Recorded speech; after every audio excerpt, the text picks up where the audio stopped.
He brought her to this gala to prove she meant nothing. Zara didn't know that. She stood tall beside Brandon Morgan, hand on her belly, heart full of hope. Her dress was borrowed, her smile real. This night was supposed to change everything. Brandon raised his glass. Tonight, I want to thank someone who's been with me. He looked at Zara, but didn't reach for her hand. She stepped forward, voice trembling. I'm 3 months pregnant with his children. Silence hit harder than any sound. Brandon blinked, then laughed. You think I'd destroy my name for 3 kids that might not even be mine? Laughter rippled. His mother stood. This is humiliating. Take her out. Zara froze. No one moved. No one helped. She turned slowly, tears stinging but unfallen, and walked alone through a sea of silence and shame. The spotlight didn't follow. The rain came down hard, soaking her heels, her dress, her dignity. Zara walked with one arm around her belly, the other trying to shield her face.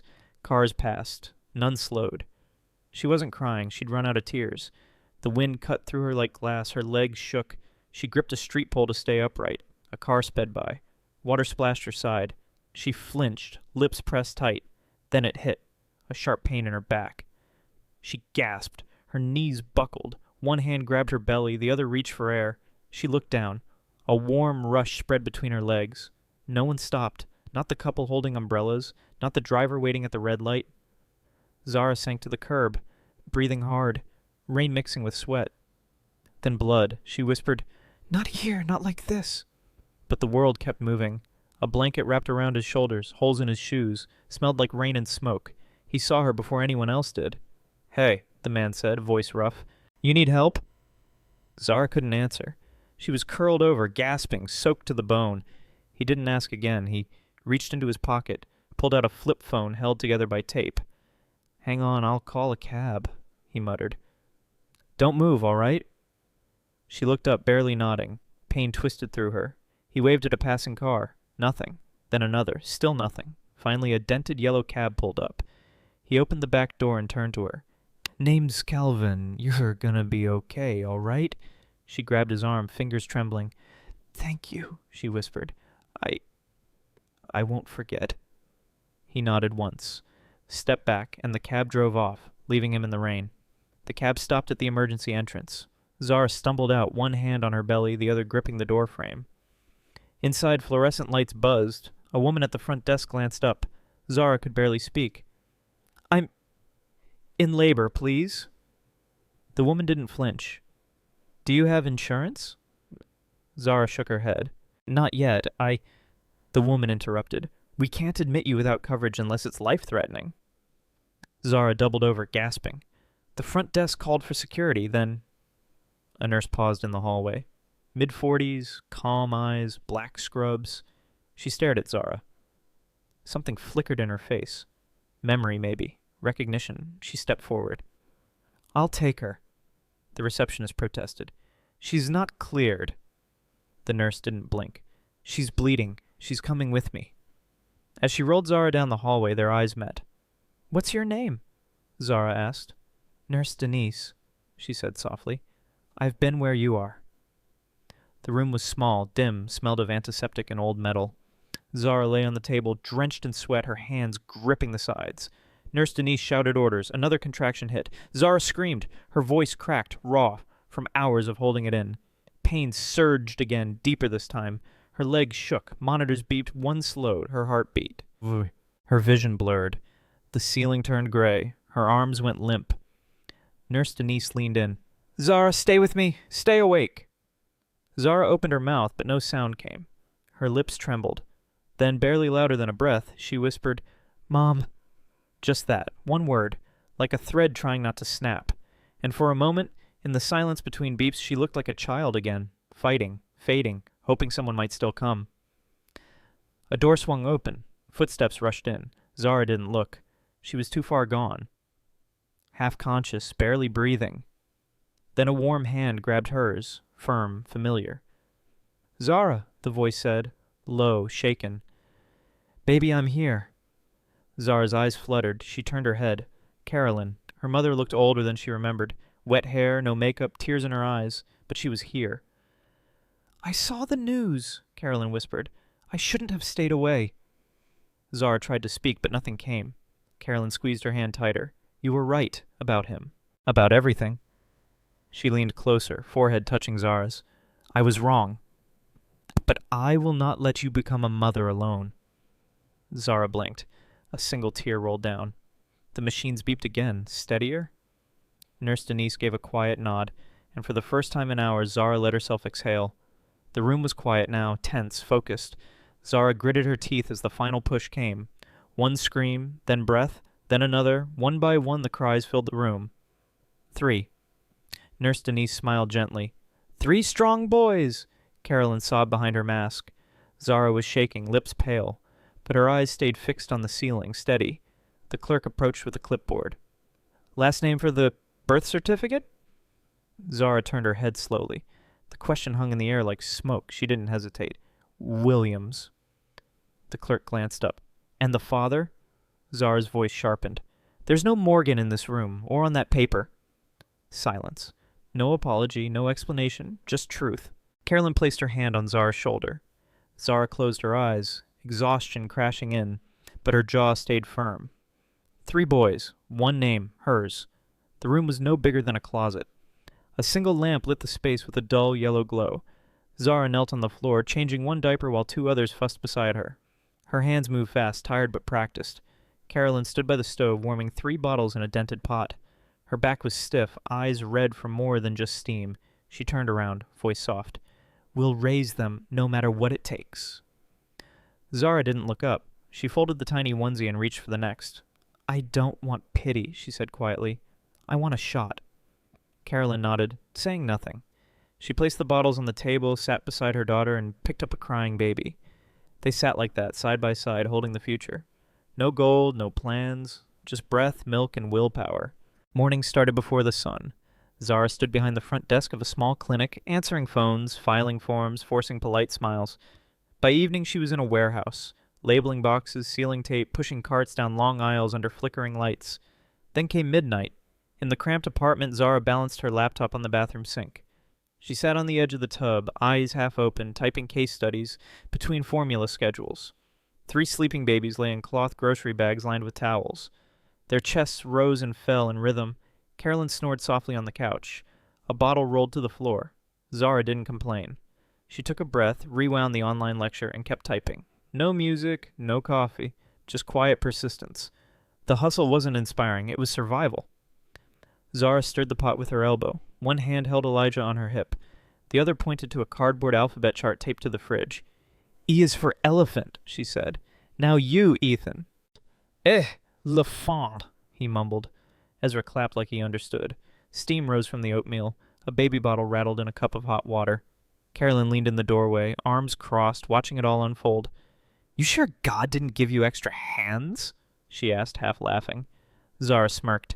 He forgot to include extra sleep. She set Elijah down on a folded blanket, then quickly grabbed a spoon before the oatmeal boiled over. Ethan pointed at the chart again. What comes after E? Zara looked up, tired but smiling. F for fight. The good kind. Carolyn's eyes softened. The room was loud, cluttered, and alive. And somehow Zara was holding it all together. Lunch break, 30 minutes. Zara sat on a crate in the corner of the warehouse, back against a stack of boxes, her food untouched. Instead, she scribbled diagrams on a napkin, arrows, circles, lines connecting shipping lanes and barcode stations. Her handwriting was fast, tight, her mind sharper than the machines around her. A clipboard dropped nearby. She didn't look up. Walter Harris, shift supervisor, walked past, then stopped. He glanced down. What's that? He asked. Zara blinked. She pulled the napkin halfway under her lunch. Just ideas. Walter picked it up gently, read in silence. His brow lifted. This is logistics flow, he said. Who taught you this? No one, she replied. I just watch how things break. Walter stared at her, then folded the napkin carefully and slid it into his pocket. Don't stop writing, he said, and walked away. Later that day, Walter found her near the loading dock, wiping down a conveyor belt. He held up the napkin, now flattened, clean, folded. You wrote this? Zara paused. Yes, sir. He raised an eyebrow. Where'd you learn to map flow like this? She shrugged, barely meeting his eyes. I didn't. I just see things. When something breaks, I try to fix it. On paper, at least. He looked at her for a long second. This isn't doodling. This is asset-level thinking. Zara hesitated. It helps me not feel stuck. Walter nodded slowly. Well, don't throw it away next time. Bring it to me. She didn't respond right away, then softly, Okay. As he walked away, he added without turning back, You've got more in you than these boxes. For the first time in a long while, Zara stood a little taller. A clipboard waited for her at the morning meeting. Her name was on the top. Zara blinked. Walter stood beside the whiteboard. You're leading the new test run. 1 week. Your system, your layout. A few co-workers stared. One scoffed. She kept her head down and nodded. By noon, she had rerouted 2 aisles, cut 3 steps from the packing line, and color-coded the staging zones. No one said much, but they followed. By day 3, the numbers started to shift. Less backtracking, fewer missed scans. On Friday, Walter held up the weekly report. 25% gain, he said flatly. That's not luck. Zara stood in the back. She didn't smile, didn't gloat, just listened, eyes steady, hands still dirty from tape and crates. Carolyn called that night. Zara whispered, I think something's changing. Carolyn replied, No, baby, you're changing it. The warehouse was quiet after midnight. No forklifts, no voices, just the soft hum of machines left running.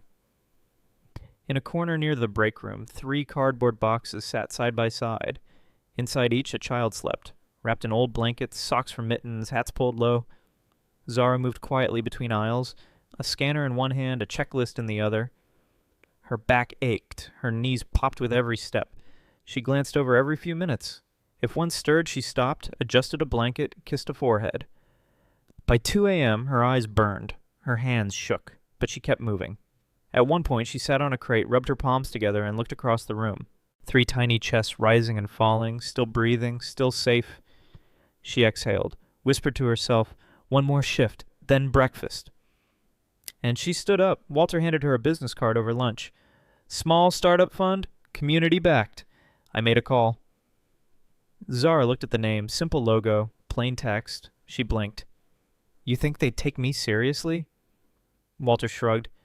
They'd be foolish not to. Later that week, she sat in front of 2 advisors in a borrowed blazer. Her napkin sketches turned into slides. Her voice shook, but her facts didn't. When they asked why she wanted to start a company, she paused. She glanced down at a photo taped inside her notebook. 3 boys, wide eyes, missing teeth. I'm not dreaming big for me, she said. I'm dreaming so my sons don't grow up thinking struggle is the only path. I want them to have options. Silence. Then, we believe in that. Zara walked out holding a folder. It wasn't a check yet. But it was the first real yes she'd heard in years. The living room was a mess of cereal bowls and open laptops. Zara sat on the floor, clicking through a spreadsheet. One formula kept breaking. Try this, Mama, Elijah said, climbing beside her. He was 6, his fingers still sticky from juice. She blinked. What? He typed quickly, a short string of symbols. Hit enter. The cells turned green. The formula worked. Zara stared. Where did you learn that? Elijah grinned. YouTube. I watched the guy with the glasses. He talks fast. She laughed, then covered her mouth. It had been a while since something made her laugh. He scooted closer. Want to see how to make a drop-down list? Zara nodded, eyes misting. You're going to build rockets, huh? He shrugged. Only if you need one. That night, after they slept, she opened a new file. Title E3 Labs. Ideas with Heart. Saturday morning, Zara opened her phone and saw a new icon blinking. Tap it, Elijah said, grinning. Ethan and Ezra stood behind him, arms crossed like little bosses. She tapped. A clean layout appeared. Her weekly schedule, meal reminders, invoice tracker, color-coded, linked to her email, voice alerts included. Zara blinked. What is this? Ethan piped up. We made it for you, so you don't forget stuff when you're tired. Ezra added, It tells you when to nap, too. Zara didn't speak. Her hands shook slightly as she looked at them. You built this? All 3 of you? Elijah nodded. We're a team, like you and Grandma. Zara pulled them in, hugging all 3 at once. My smart little batteries, she whispered. My 3 tiny engines.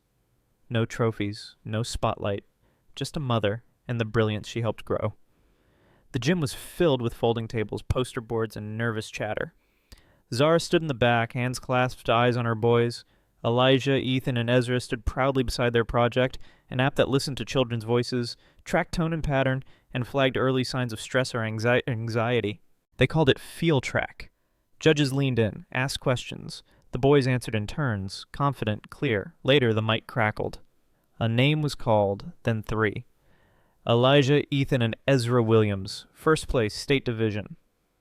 The crowd clapped. The boys froze, then looked at each other and ran to the stage. Zara didn't move, just watched. Tears welled but didn't fall. A woman beside her whispered, "Are those your kids?" Zara smiled, voice steady.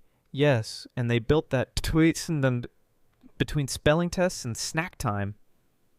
The photo made the front page of the Sunday section. Zara sat on a worn-out sofa. All 3 boys curled around her.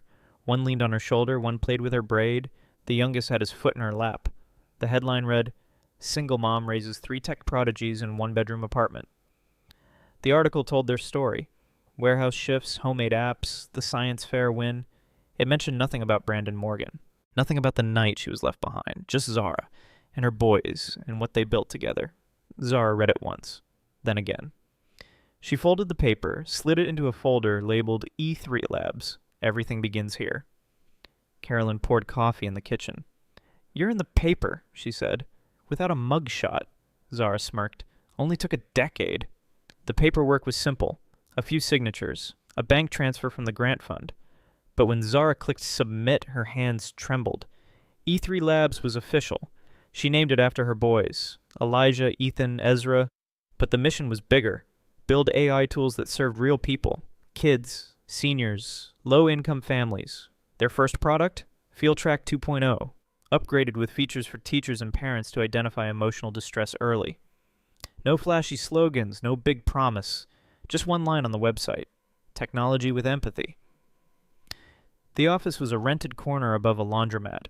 3 desks, 2 laptops, a coffee pot from Goodwill. The boys helped after school.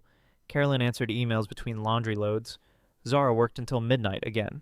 But this time it wasn't survival, it was building something that hadn't existed before. Something for people like them. 10 months in, E3 Labs hit a valuation of $1.2 million. Zara didn't throw a party. She made pancakes. But when the investment call came, she dressed up, black blazer, no makeup, hair tied back. The boys sat quietly in the next room, listening through the door. The investor leaned back on screen, arms crossed, thoughtful. "Everyone's talking about your kids," he said. "But I'm not investing because they're smart." Zara nodded slowly, waiting. He continued, "I'm investing because of how you raise them, the values behind the code. That's what lasts." Zara blinked. For once, speechless. He signed off. Funds transferred the next day. She walked out to the kitchen where the boys waited. "We're official now," she said. "And it's not just tech. It's how we do it." Elijah grinned. "Does that mean no bedtime?" Zara laughed. "It means we hire an accountant, and you still go to bed." The office smelled like new paint and fresh carpet. Glass walls framed the city skyline. Zara stood by the window holding a small photo in both hands, her, the boys, and Carolyn on the front steps of their old Bronx apartment. The edges were worn, a coffee stain marked one corner. She didn't say anything, just stared. Carolyn walked in quietly, carrying 2 mugs. She placed one on the desk, then stepped beside her daughter. Her hand rested gently on Zara's shoulder. "You've done it," she said. "You turned pain into light." Zara swallowed. Her voice came low. "It still hurts sometimes." "I know," Carolyn said, "but now the world sees what I always did." They stood in silence, just for a moment. Outside, the lights of the city blinked like 1,000 open doors. TechVision buzzed with press, investors, and flashing lights. Brandon Morgan adjusted his cufflinks backstage. He was minutes away from delivering the keynote. "Mr. Morgan, helicopter inbound," someone called. He looked up, annoyed. "We're mid-program." The doors to the rooftop deck opened. The wind shifted. Cameras turned. The helicopter landed without ceremony. Its doors opened slowly. Zara stepped out first. Calm. Composed. Behind her, 3 teenage boys in black suits, each carrying a slim laptop case. Brandon froze, his face drained. A nearby assistant whispered, "Are those your—" He cut her off with a glare. The crowd didn't know who they were yet, but the tension shifted. Phones rose. Someone started clapping. Zara walked through the lobby like she belonged there, because now she did. The lights dimmed. The MC hesitated, then read from a new card.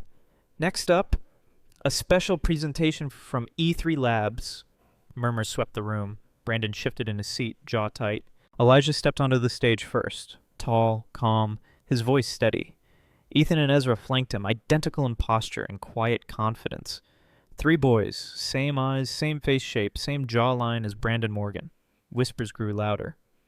A few guests turned to stare at him. He didn't move. Elijah tapped the mic. Good evening. We're E3 Labs, Elijah, Ethan, and Ezra Williams. He paused, then smiled. We build AI with purpose, with empathy, and with the belief that innovation should serve everyone, not just the powerful. Silence held for a beat. Then applause started, slow then rising. Zara watched from the back.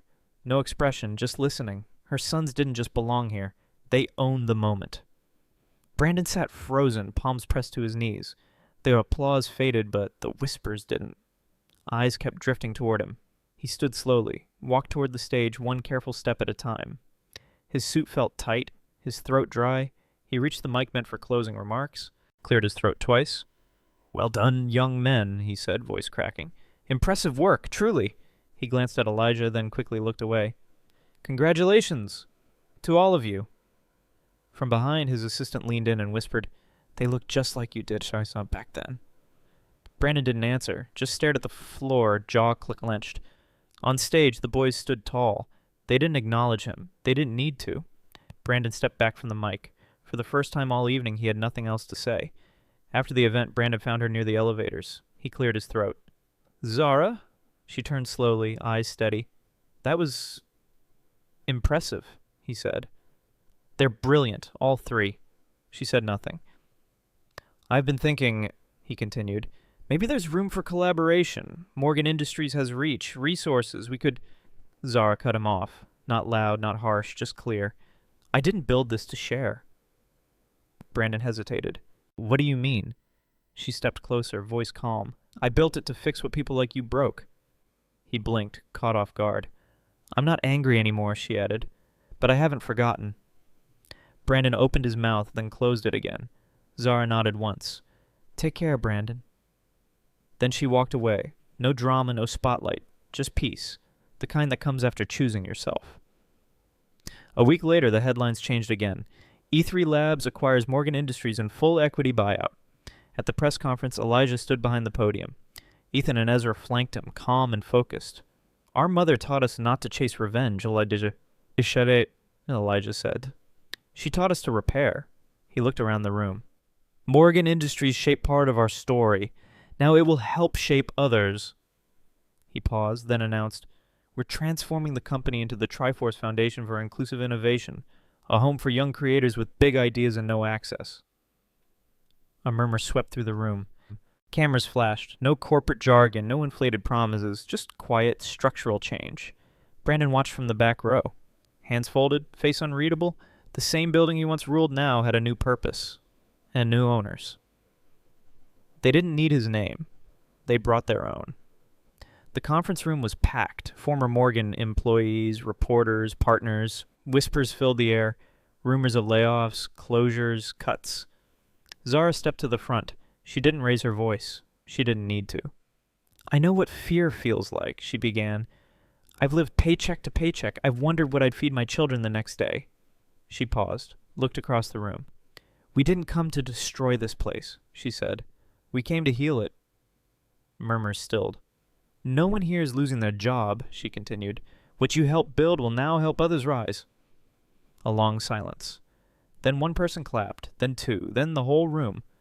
Carolyn watched from the doorway, hand over her heart. The building would stay standing, but now it carried something anew, grace. Brandon stood at the edge of the room, still in his tailored suit, but smaller somehow. As the applause rose for Zara and her sons, he joined in, softly at first, then a steady rhythm. No cameras pointed at him, no one asked for comment. He walked toward the exit, passing rows of people clapping for a legacy he no longer owned. At the door he paused, looked back. On stage, Elijah wrapped his arm around Zara's shoulder. Ezra smiled wide. Ethan whispered something that made her laugh. Brandon blinked. One tear escaped, tracing the edge of his cheek. He didn't wipe it away. He wasn't just watching a company change hands, he was watching the life he could have had. Walk away from him forever. And for once, there was no press release to fix it. Just silence. From the last row, Zara and Carolyn stood side by side. No cameras turned their way, no spotlight beckoned. But what they watched, what they had built, was nothing short of a kaleidoscopic tapestry of triumph. On stage, Elijah, Ethan, and Ezra fielded questions from press and students. Their voices confident, their vision clear. Carolyn leaned in. "You proud?" Zara nodded, at her voice low. "I used to think I was surviving for them." She looked at the stage, eyes soft but steady. "But really, you were surviving for me." She reached into her coat, pulled out the old photo, the Bronx apartment, the blanket-stuffed boxes, the woman who never gave up. Zara whispered, "You raised a dream, Mom, and now that dream's feeding the world." A mosaic of choices, sacrifice, and love had orchestrated this moment. Not loud, not grand, but certainly enduring. The verdant future stood just ahead, reimagined by a mother's crucible and 3 sons who transcend where it all began.